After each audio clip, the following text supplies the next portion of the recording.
This episode of The Corner Office is brought to you by Vistage Worldwide. In business for over 60 years, we exist solely to help high-integrity leaders make great decisions that benefit their families, their businesses, and their communities.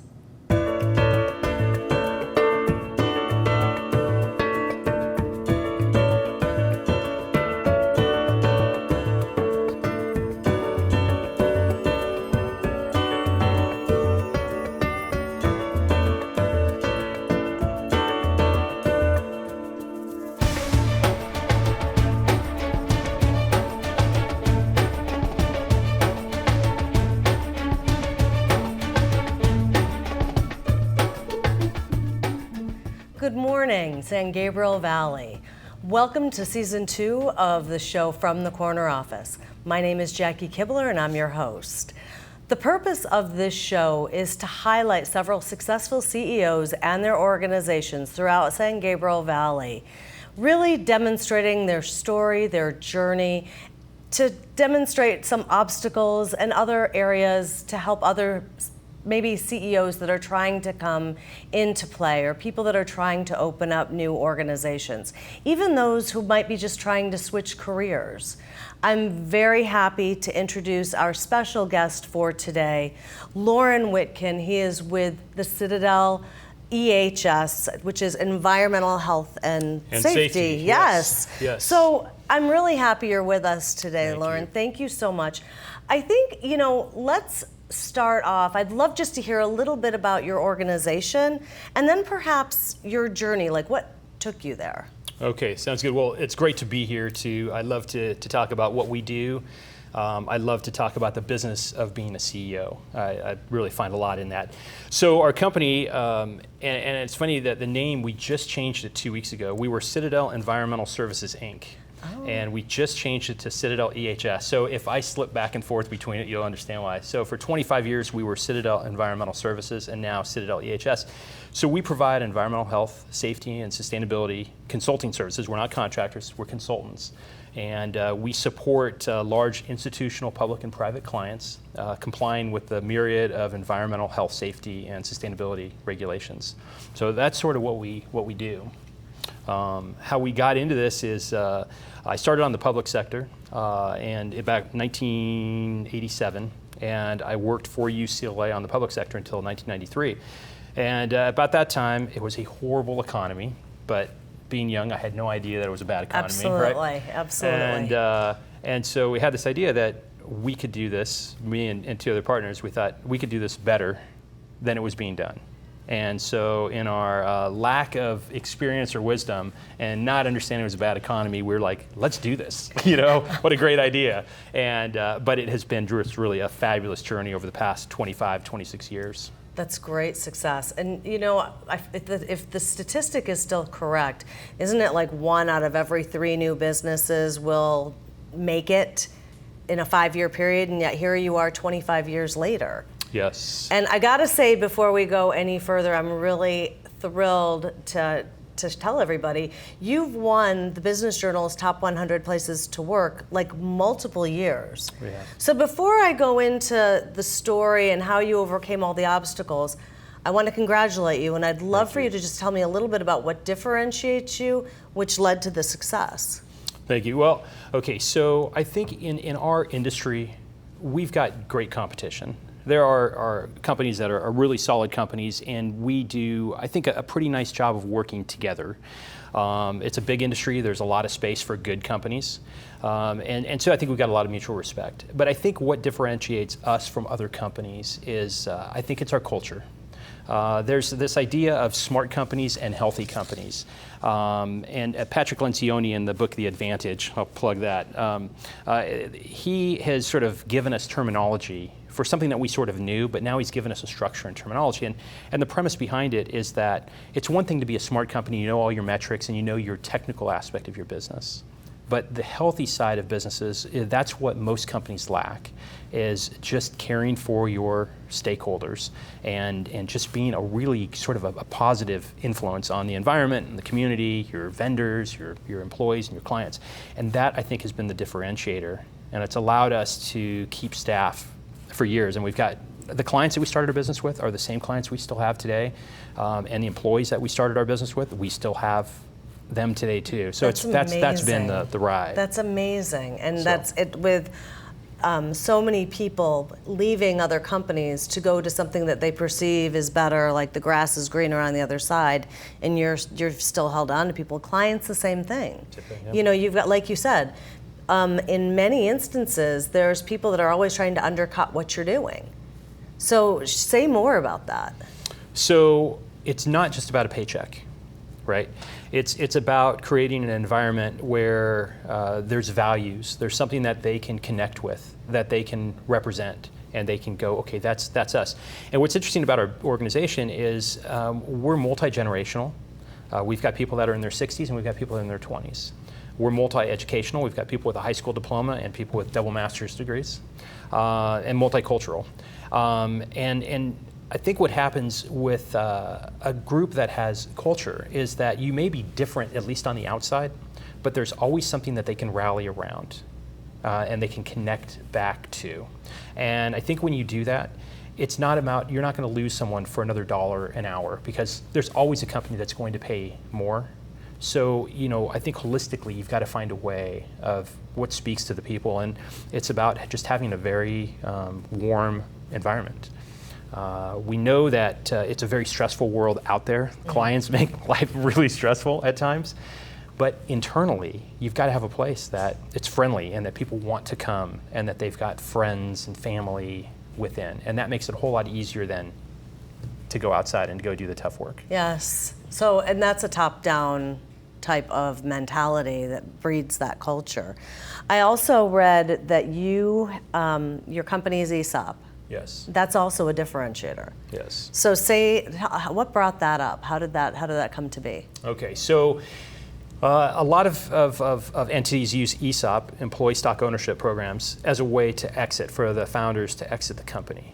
We started it back in 2003 as a retention strategy, because we figured that it was right to share what you make with the people that make it, and not just the people at the proverbial top, right, but everyone. That means the person that answers the phone, they get ownership, and they don't buy ownership. We give them shares of stock. They earn shares of stock. We don't give it to them. They earn it.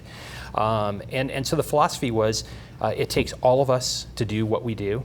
Collectively, it takes all of us. And if they do what they do, they should get a share of the pie. And the ESOP structure seemed the best way for us to share ownership with them. And you can feel it too. You can feel that people are like, hey, that's a good strategy, that's a bad strategy. Everyone sort of has a voice in this process. And that, I think, has been a game changer for us as well. They're proud to be there. They're proud to be an owner. So let's go to some of the challenges that you've had. Every successful CEO has had at least one small challenge. I'd love to hear an obstacle, and then we could talk about one of your largest successes. Okay, so it's funny you asked me that question, because maybe it's like childbirth in a sense. Not that I know this firsthand, I don't know this firsthand, but I think you tend to forget the challenges, in a sense. I think that you just start to think about the positives, and that the challenges, you never know what's good or what's bad until you're sort of into it, and you go, oh, what I thought was a bad thing actually was a good thing too. So I think that the challenge has been, so my educational background is, I'm a political science major, okay? We employ a lot of scientists and a lot of engineers, and there's a lot of really smart people. Yes. And they do things, most of the company do things that I don't know, and I can't do what they do. So the challenge is, how, as a political science major, how do you manage a technical company, an engineering company? And the way to overcome that is that you don't try to do what you don't do. Absolutely. Okay, so it allows me to step back, trust them to do what they do best. So even though I say I'm not a micromanager, they'll say differently. I try to stay out of their work. The other thing it allows us to do from a challenge standpoint is you hire people that do what they do best. And so we haven't been afraid to hire. I think a lot of CEOs, they are so tight about, can we afford to hire? Should we not hire? All those things. Hire. let people that are going to do things better than you do that. So that's how we overcame. That is, I love that. And to me, what it also provides is an ability to utilize people's strengths, combine it with people who have other strengths to come to a really nice completion of projects. Yes. So was there ever one, like a project that you're like, this one was, I never want to do another project like this? Yeah, there has been, of course, and I can't necessarily name the project. That's okay. But that's okay. we had a really challenging project where, at the end of the day, I think all of the parties were like, "See ya, bye. Hope we never have to see each other again," kind of thing. Have a nice life. Well, what ended up happening was, without giving away the sort of project, there was a catastrophic event. Oh. And so the client called and said, "We're putting the band back together again because you guys have unique knowledge about this and we need you all back together again." And so we pulled together and we worked together. That entity that we were struggling with, they are now one of our clients, a really large client. We're working on some really large projects together, and it's a bit of a love fest. We love working with them, and I think they love working with us too. Yeah. So again, it's one of those things you never know what's good or bad until you're, hindsight. Yeah. And so what we thought was a horrible situation, we have an opportunity to, do take two, and now it's like it's the best thing ever. That's fantastic. Yeah. So it worked out great. So let's go to the other side. Okay. What would be one of your, and you don't have to mention names, you could do it however you want. What would have been one of your biggest success projects? Okay. So we do a lot of different things in what we do. The entire life cycle of real estate and business, we're providing this environmental health and safety services. One of those aspects is these major development projects, and we're doing most of the major development projects in the region, fortunately. There was one, it's the Los Angeles Football Club. It's the new football soccer team that came to town. And what was successful in my mind is that we had reached out to them before they had come to town. And we talked them through about how important environmental was to the process. And that's really an education for most of our clients because they're thinking about the architects, engineers, other consultants. Environmental, they don't think about environmental. Right. And we told them, we're the most important. We're not the most important. We're the underpinning though. We're the foundation of the project because if you don't get the environmental side of it right, everything else downstream gets to be wonky. And so they said, okay, they listened to that, and we started this process. And our client contacted us at the point that they had topped the facility off and were ready to open.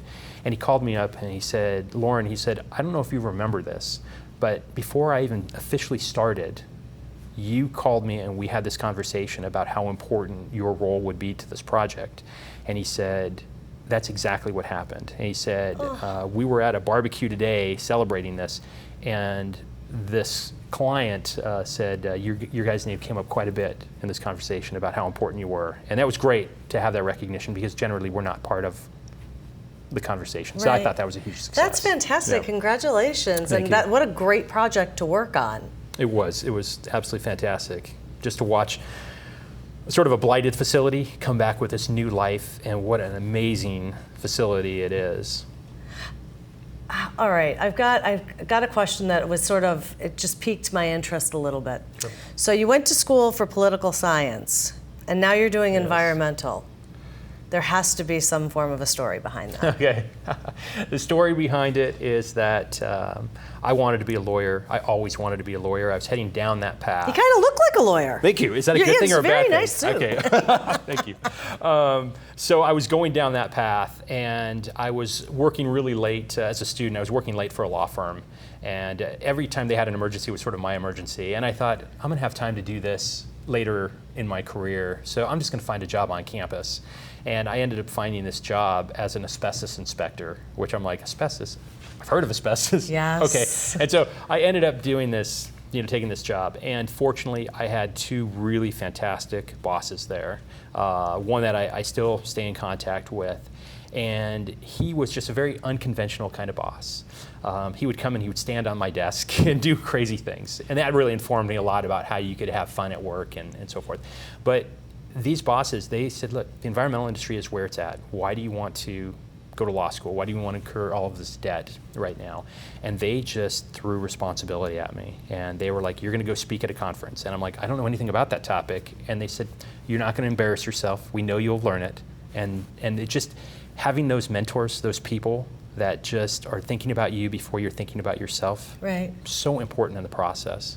And that's where I like really coming to talk today, is because I feel like I'm in that part of my career where you now get to share those stories and bring other people along. So hopefully you launch those new future CEOs. So really you're mentoring many different people. The way you found that you being mentored was what happened for you. Absolutely. So I'd like to switch over to like the types of people you bring on board. So here's the thing. For this show, From the Corner Office, a lot of what you're walking through your journey, you're talking about successes, obstacles, and then there's other people that are in the community who, maybe they're brand new into the workforce. I've got a son who's 27, maybe he shouldn't be just brand new, but he is. And then, other folks maybe they've been in careers for a little while and now they're going on to something else. What do you look for when it comes to employees? Okay, so what I do is, rather than reading from the top down on a resume, I read from the bottom up. And now this is just something that you learn over time, and not going to MBA school or business school. Maybe that people would have taught me this a lot, earlier in the process, and you sort of just find your way through it. But what I realized is that there's lots of people that have great technical educations, and they've joined lots of organizations and so forth, and they look great. But what really informs us about who we've got is, what does it say at the bottom of the resume? What are their hobbies? What have the things that they've done outside of the work environment? And it sounds cliche, but to me, that cultural aspect is huge. We've had individuals that have come through our doors that have a great book of business. And at first you're like, oh, this is great, they're bringing in clients. But you start to recognize they're not the right cultural fit for your organization. And they can be poison to an organization. So you have to find a way they usually weed themselves out. But I think that cultural aspect to individuals is so important. The other side of it too, and since we're in a technical business with engineers and so forth, is that they learn a lot of technical skills in school, right, but they don't learn a lot of soft skills. They don't learn great writing skills and communication skills. And so that's where we look for that as well. And if I was talking to students coming out of school, I'd say, make sure you're investing in yourself. Take those writing courses that you avoided. Take those English classes.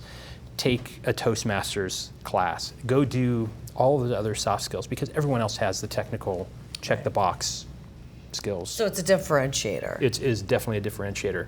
So when you think about when you think about the types of people that you've brought in, and you're looking at their hobbies, and you're looking at what they've done, what strikes you as like, oh my gosh, this is the person that I want to talk to? So if it's community oriented, I think it helps, right? If they were an Eagle Scout, I think you're like, okay, there's something really interesting there. If they were maybe in the military, really interesting. We hired one person who, they were a truck driver, and then they went back to school and got their master's degree. Really? And it's like, yeah, and we're like, okay, truck driver. Let's see, how does that all align? And I think that's what you've got to dig into their story too. And I think that's been definitely a success story. I love the people that we work with. I love them to death. So, all right, did you hire the truck driver? We did. All right, well, so we did. All right, so they were a truck driver for how long? And then what? You just saw that they went for their masters. Like, what was their story? Okay, so we've got sort of a young up and coming star employee, and she went to class with this gentleman, and she said he's great. And so we said, okay, let's bring him in for a resume or for an interview. And we looked at his resume, and we saw truck driver, really. And sometimes it just takes time for people to find themselves. Yes. You had said 27, maybe that's late. I know there's a book that I'm reading right now called Late Bloomers. It's sort of been in the Wall Street Journal and so forth. And it really talks about this when people start into their careers. It can be much later in life. Yes. Right? They don't have to. We start at the beginning of the story. We don't have to do that. We can look at the end story and work backwards and say, hey, when do you really have to get into life? And maybe that's 25, 26. No, and I agree with that 100%. Real short sidebar. So my husband, when we graduated, he's my college sweetheart, married. We're together probably 18 years, and then he was like, I want to go to be a nurse. Yeah. He's 38 years old then. 11, 12 years later, he works at USC, not that's UCLA. That's fine. You talk slower to him, right? No, that's fine. I love USC. Actually, I do. Love USC. So I totally agree with that. So let's go back to the person that you'd hired that was, I call him a green bean, so somebody brand new. Yep. What does it take to be successful in this industry? Okay. So. Actually, can I do it as two parts? Yeah. This industry as a whole, and then you with your company. Okay. So on the whole, I was fortunate in that the environmental industry was just developing when I got into it. So there weren't as many degrees that were oriented to our industry. And now it's more formalized. And so it's harder to get a job unless you come out of school with a technical degree that's science oriented and what have you. So the first thing we try to do is steer people away from maybe a liberal arts environmental background, because there's just not that many sustainability jobs that are out there. Right. We try to direct them more towards technical oriented degrees is one thing. So hopefully we can get to them in time before they have just gotten through college, that they can take some technical classes. That really helps in the process. In our organization, again, it's going to come down to reading between the lines and the people skills. It's a lot of business owners, they use metrics for Yes. everything, right? And metrics are great, and we're very process oriented, very metric oriented, but numbers don't tell you everything.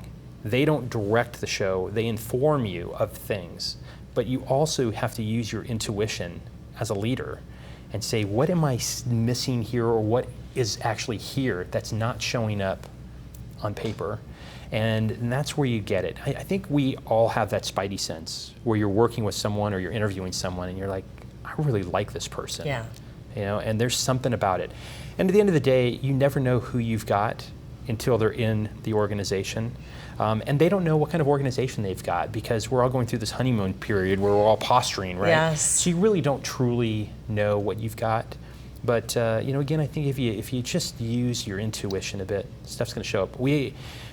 I was talking to one of our leaders yesterday, one of our principals, and we're interviewing someone right now that on paper, the education lines up a little bit different than what we were looking for. The dollars and cents don't quite add up yet, but there was something about it going, I think we got to figure out how to make this work, because there is something here we've got that is unique. Right. So I think you've got to trust your judgment. Well, and I think that's yet another differentiator for you, is that, I do believe that people usually look at, I love that you're saying reading the bottom of the resume first, that you're looking for soft skills, because it isn't something that is taught. Yes. And I love that if you're trying to find, you're building your company, and obviously being a Business Journal winner for all the years that you've done it, there's something that you're doing that's working, building the culture, making sure that you're bringing in the right people, trying to make sure that things work out. So that all together, I understand that. When you think about what your ideal client looks like, what does that look like for you? Okay, good questions. Wow. So the ideal client, we tend to like larger institutional type of clients. We're sort of a brand name. It may be not a name that everyone knows, but within their world, they're sort of a big deal. Yeah. We like them. I don't know exactly why that is. I just think it sort of feels good, and they're usually doing some pretty exciting stuff. But what we're looking for is a client that wants a partner. with us. Just like we were talking about employees and hiring employees, that just because they sort of look right on paper, you've got to use your spidey sense about what type of client you've got.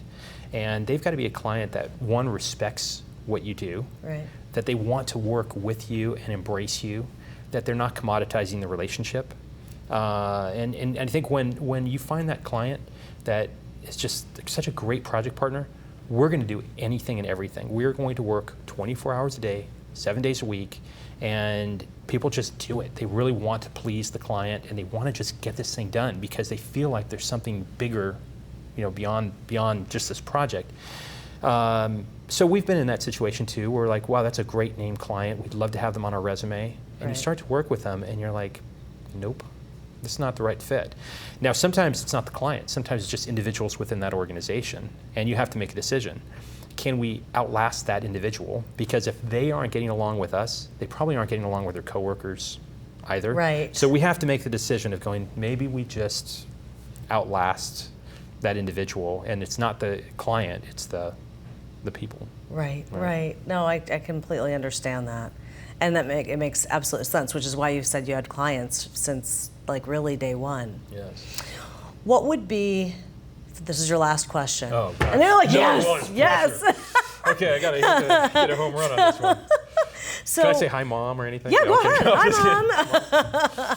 So what would be your one piece of advice that you would offer people in the workplace, people wanting to open up a new company, just CEO to CEO or worker to worker?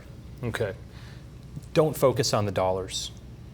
Dollars are a byproduct of what you do. If you do everything else right, the money comes. Now, I'm not saying that you ignore metrics. I mean, you have to, at the end of the day, you have to turn a profit, and we're not shy about that. We're a for-profit company. But I think it's a matter of companies that focus on money aspect, that's going to be a sprint. It's not going to be a marathon.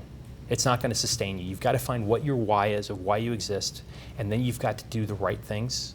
And the clients show up, the employees show up, and then, of course, the profits and money show up. That's fantastic. Thank you. I'm going You're welcome. In just a couple seconds, Okay. What's your why? My why is I